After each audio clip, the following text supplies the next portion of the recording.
Hello freelancers and future gig masters. Let's welcome to our day 5 of our freelancing journey, and this is Ayap Sharma and I am student transformation mentor. Now in this video we are introducing our hero of the entire series, that is freelancing platforms. One of the revolutionary thing that happened in the past 5 years, that is so many freelancing platforms have evolved in the digital world. These freelancing platforms are the mediators between the clients and the freelancers. So if you are a freelancer, then you can find the projects as well as you can find the potential client or customer in these freelancing platform only. So whatever we discussed in the last video is like how do you be present in the online in all the social media platforms, how do you build your portfolio only in the social media platforms like LinkedIn, YouTube, Instagram, Facebook, all these things we have discussed. But today we are introducing the new hero, that is freelancing platforms. As usual, I have divided this video into 4 sections.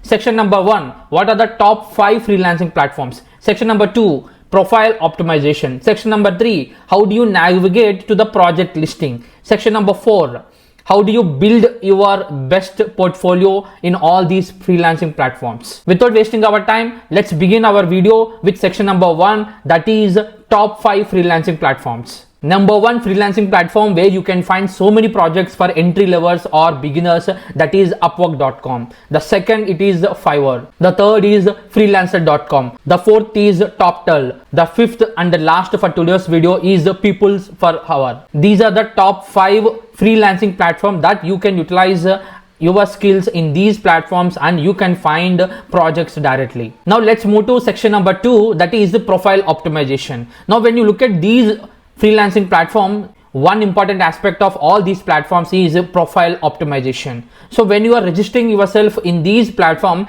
definitely you need to update your profile, you need to create your account. So when you are updating your profile, the important elements of profile are your profile picture, your bio, what are the skills you have, how can you help others, what are your expertise, what are your testimonial, your resume, your qualification and your achievements. All these things are the elements of your profile. So when you have registered yourself in all these platforms, when you are updating your profile, make sure all these elements to be at the best level. For example, your profile picture. Your profile picture must be as professional as possible. You must be in a blazer or a suit or in the formal dress. You cannot be unprofessional in these platforms. Once your professional picture is very much attractive, then you need to focus on your bio. Your bio means what exactly you do, what are the skills you have, how can you help the clients. So in the bio, you can mention your skills, your expertise, and also what are the niche you are targeting. So how do you help others? All these things you need to mention as per the guidelines of the platforms in detail. You should not give shortcut details. Your bio should be as elaborate as possible, then only the customers or the clients understand more about you. And then some of the platforms will ask to upload your resume as well as you have to mention your qualification, and also you can mention all your achievements and testimonial. So here achievements means if you are a beginner, you may not have the achievements, but in this category you can mention what you have done in your college level, what you have done as a personal, what you have done along with your friends. All these also comes under your achievements. And even if you don't have the testimonial, you can mention as how you get the appreciation from others, that you can mention in this field. In this way, your profile must be as much attractive as possible, because whenever anyone lands on your portfolio, definitely they will look at your bio, your achievements, your skills, everything. Your profile in these platforms is your digital visiting card. Now let's move on to section number 3, that is how do you navigate yourself to the project listing. So once you have done your portfolio, that is profile optimization, you have a wonderful attractive profile picture as well as bio, then you are ready to go with the navigating the project list. Now whenever you search in these platforms, that is freelancing platforms, whatever projects that are there in these platforms, you can search for the beginners, that is entry level projects. You can go through all the project details, what exactly the customer expectations, what they are asking for, whether you are able to do that project or not. Then you can understand complete project end to end, then you can go for bidding for that particular project. Some of you may be thinking that when you look at any kind of project in these freelancing platforms, those skills may not be there with you. You cannot fulfill the project. You cannot complete the task on time. If you have all these doubts, then don't worry, because I'm going to explain in my next video how do you register yourself in some of the freelancing platforms, how can you have your profile picture, and how can you design your portfolio, how can you show up your skills testimonial, and how can you give your charge for certain project. All these things I'm going to explain.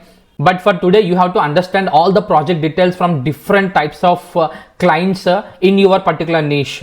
Once again, I'm reminding viewers, if you have not watched my videos of day 1 to day 4, then go back to those videos and watch those videos. Then only you will understand what I'm talking in this video. And if you have not done your assignments, like you have not chosen what skill you need to work upon and what is your niche and micro niche, if you have not done those things, take some time and work on that, and also choose a particular niche where you are very much interested, where you have little skill about that particular niche, where you are very much passionate about that. Then only you can go further by registering in these platforms, and also you'll understand more about the project from the clients. Next, we'll move on to the section number 4, that is designing your wonderful portfolio. So portfolio on all these freelancing platforms is like your digital resume. In portfolio only, the clients will understand your strengths and weakness, because in portfolio you have to mention what is your qualification, you have to upload your resume, and you need to mention your skills, in which area you are very much strong, how can you complete a project,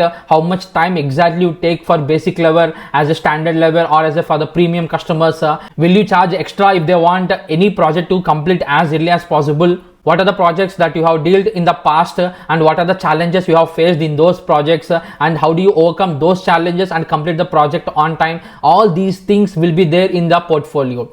So whenever clients lands on your portfolio, you will get all the details about you. So when you are designing your portfolio, you need to remember and you need to describe all your skills as much as possible. With this, I will sign off for the day, and we have the action of the day, that is you have to register yourself in the freelancing platform. So make sure to register in at least 3 platforms of the top freelancing platforms, and do mention in the comments which freelancing platform you liked much. Like this video, share this video to all your friends so that they will also start learning about the freelancing, and subscribe to the channel for latest videos. Thank you everyone.